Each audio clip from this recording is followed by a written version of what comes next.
Hi, hello friends, welcome back to our channel. Nenu mee Venkat. Big Boss starting లో ఈ show గురించి మనం విన్నప్పుడు అలాగే మన తెలుగులో ఇది పరిచయం అయినప్పుడు సీజన్ 1 సీజన్ 2 3 4 వరకు 5 6 వరకు బాగానే ఉన్నట్టుగా అనిపించేది.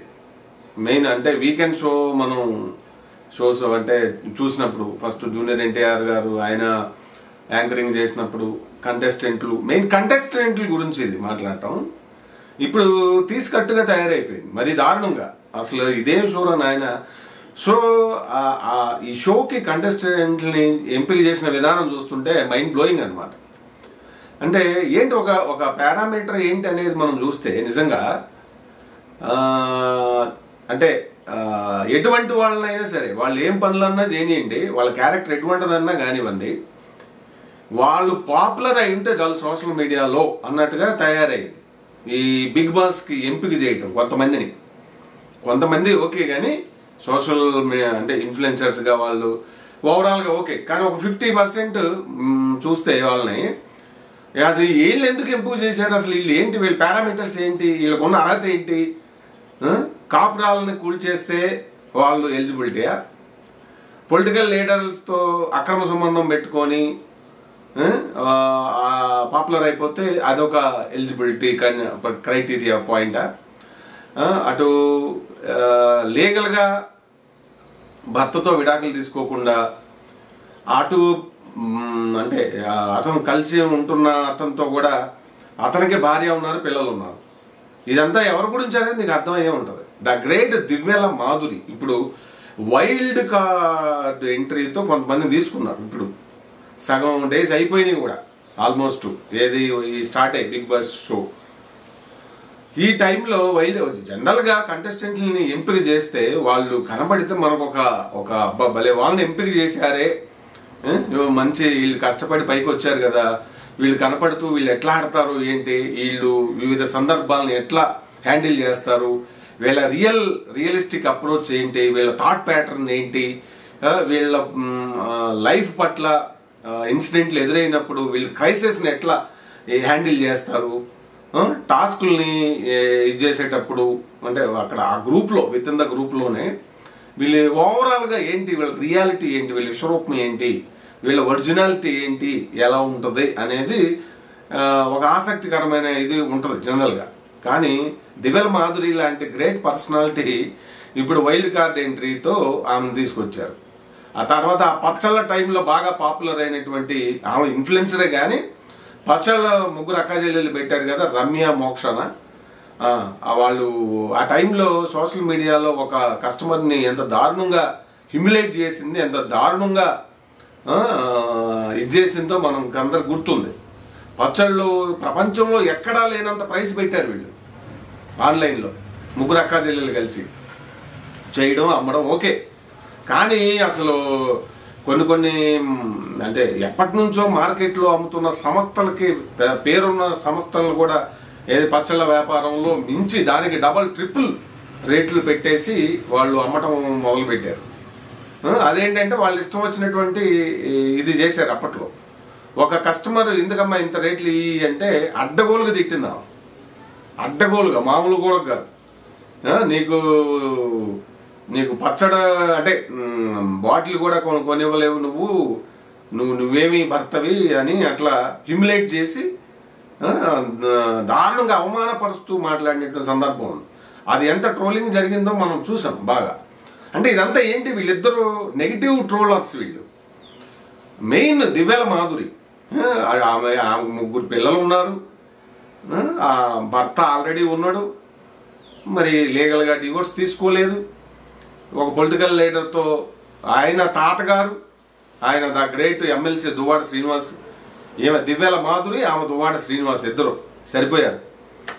ఆయన తాతగారు అయింది, ఒక కూతురికి పెళ్లి చేసిండు, ఆ పాప పుట్టింది, వాళ్ళ అందరిని వదిలేసి మరి ఏమతో ఉండటం సహజీవనం అంటూ ఆయనే డివోర్స్ తీసుకోలేదు ఇప్పటికి కూడా.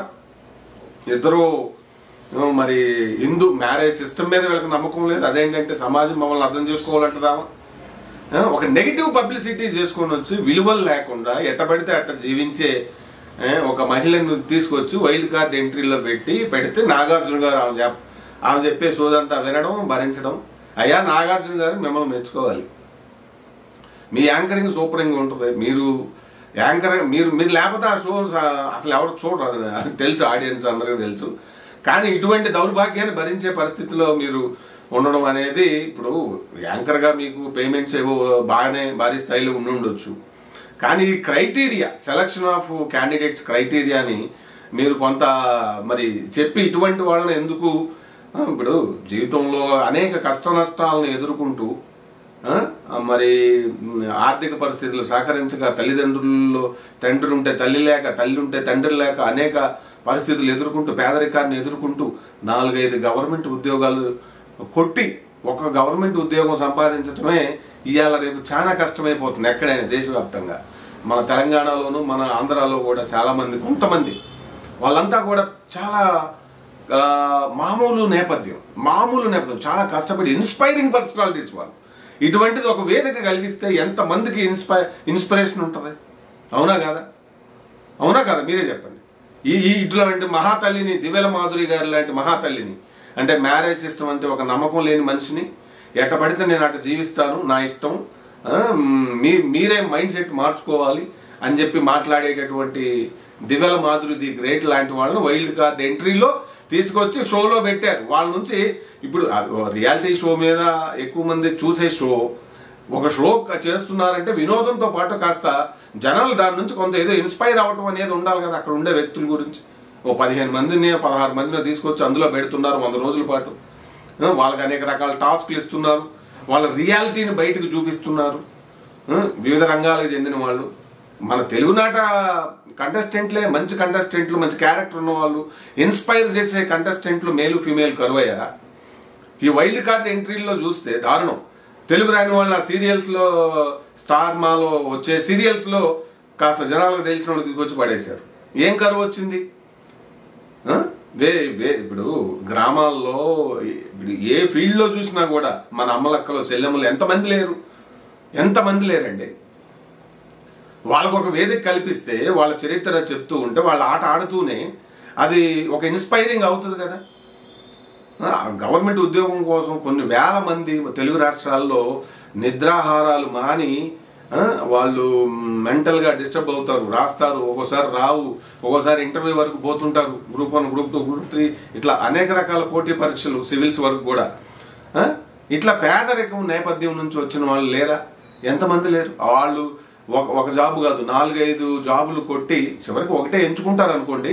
కానీ అటువంటి వాళ్ళని ఒకళ్ళిద్దరికి అవకాశం కల్పిస్తే, ఈ దివ్యల మాధురి లాంటి ది గ్రేట్ లెజెండ్ పర్సనాలిటీ కంటే అటువంటి వాళ్ళని వేదికలో పెడితే, అంటే టీఆర్పీస్ రావని భయం వీళ్ళకి. అంత కమర్షియల్ ఉండాలి, ప్రతిదీ టీఆర్పీస్ రావాలి, లోపల ఏ కమిట్మెంట్లు జరుగుతాయి అని చెప్పి అంటుంటారు.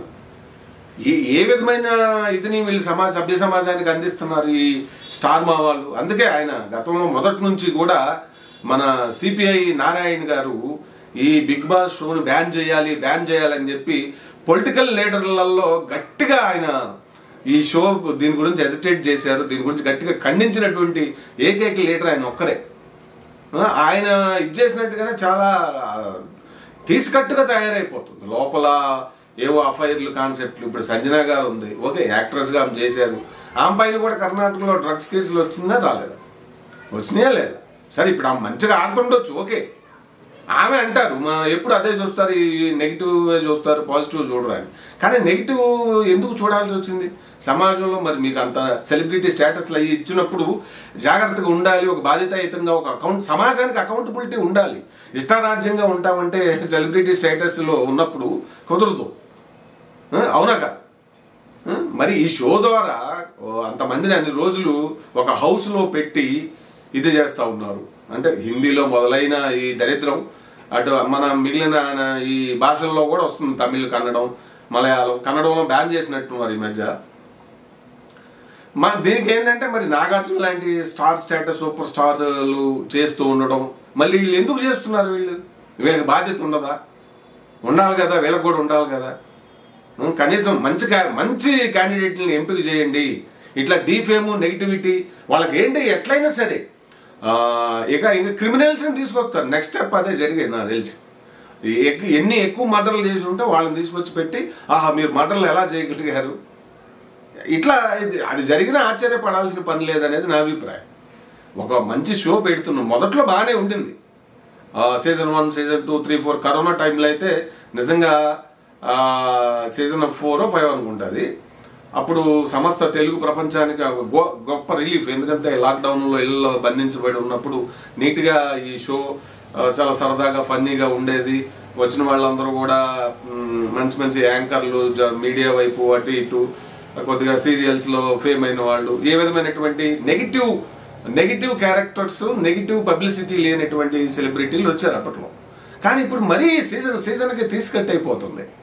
క్యాండిడేట్లు ఎంపిక దరిద్రంగా ఉంటుంది. మరి అక్కడ ఎంపిక చేసే టీం ఎవరో కానీ వాళ్ళకి అసలు మైండ్ ఉందో దొబ్బిందో మరి అసలు. అంటే ఈ స్టార్ ఇది అనేది ఎక్కడదో కాబట్టి మన ఇష్టారాజ్యంగా చేసేసుకుంటున్న పోతే మనకి టీఆర్పీ చేసే అల్టిమేట్గా వాడు క్రిమినల్ అయినా, క్యారెక్టర్ లేని వాళ్ళైనా, అక్రమ సంబంధాలైనా, ఇల్లీగల్ అఫైర్లైనా, వాట్ ఎవర్ ఇట్ ఈస్, అవి అసలు మనకు లెక్కే కాదు.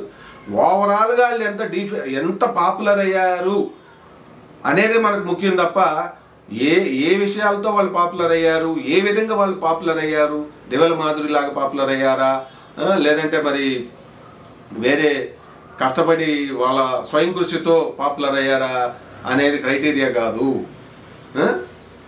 ఇప్పుడు ఒకప్పుడు గంగావని తీసుకొచ్చారు, ఎంత ముచ్చటగా ఉంది.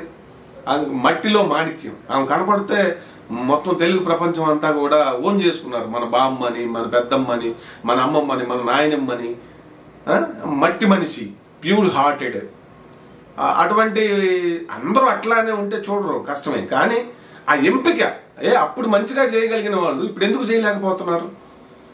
ఇంత దరిద్రాన్ని తీసుకొచ్చి పెట్టి చూడండి అని చెప్పి వదలడం ఏంటి? టీఆర్పీస్ కోసమే కదా. ఈ దిక్కుమాలిన టీఆర్పీస్ కోసం మీరు సమాజాన్ని నాశనం చేసే ఇదిలో భాగంగా ఉంటారా? ఎందుకంటే టెలివిజన్ మీడియా ఇంటింటికి రీచ్ అవుతుంది కాబట్టి వీటి యొక్క ఇంపాక్ట్ ఉంటుంది కదా. ఇప్పటికే ఈ సోషల్ మీడియాతో ఈ పిల్లలు, వీళ్ళు ఫ్యామిలీస్లో అనేక రకాల సమస్యలు సమాజంలో ఉత్పన్నం అవుతున్నాయి. క్రైమ్ రేషియో ఒకవైపు విపరీతంగా పెరిగిపోతా ఉంది. అయ్యా నాగార్జున గారు, మీరు కూడా ఆలోచించాలి. మీరంటే మాకు చాలా అభిమానం. ఒక మంచి మంచి ఫ్యామిలీ స్టోరీస్, మంచి మంచి లవ్ స్టోరీస్, మంచి మంచి యాక్షన్ మూవీస్, మంచి నటుడిగా మీ నాన్నగారు ఇది నుంచి కూడా మాకు ఉంది, ఒక లెక్క ఉంది.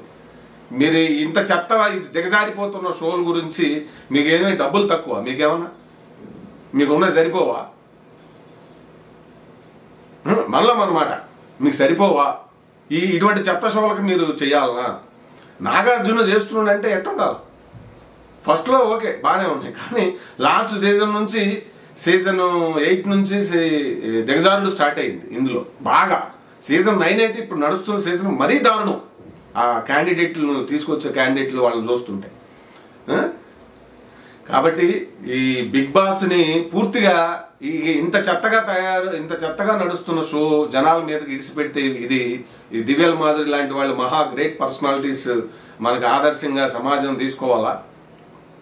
వాళ్ళు సరే, ఆమె తన భర్త నుంచి డివోర్స్ తీసుకొని, ఈమె భార్య నుంచి డివోర్స్ తీసుకొని వాళ్ళు పెళ్లి చేసేసుకుంటే according to Hindu marriage system, దానికేమి తప్పు పడటానికి లేదు.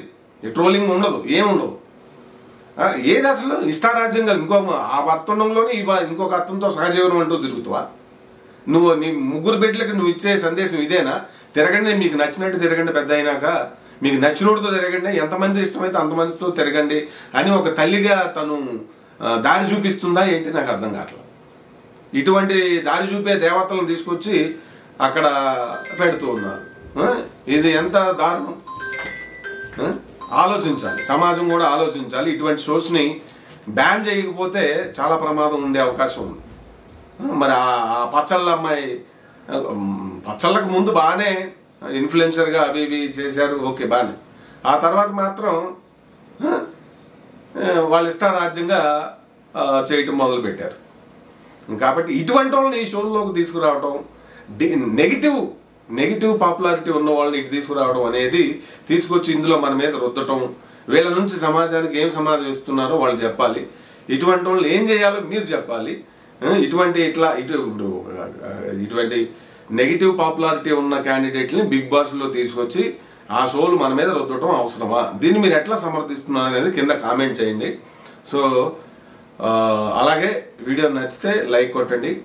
Thank you very much for watching my video. By by.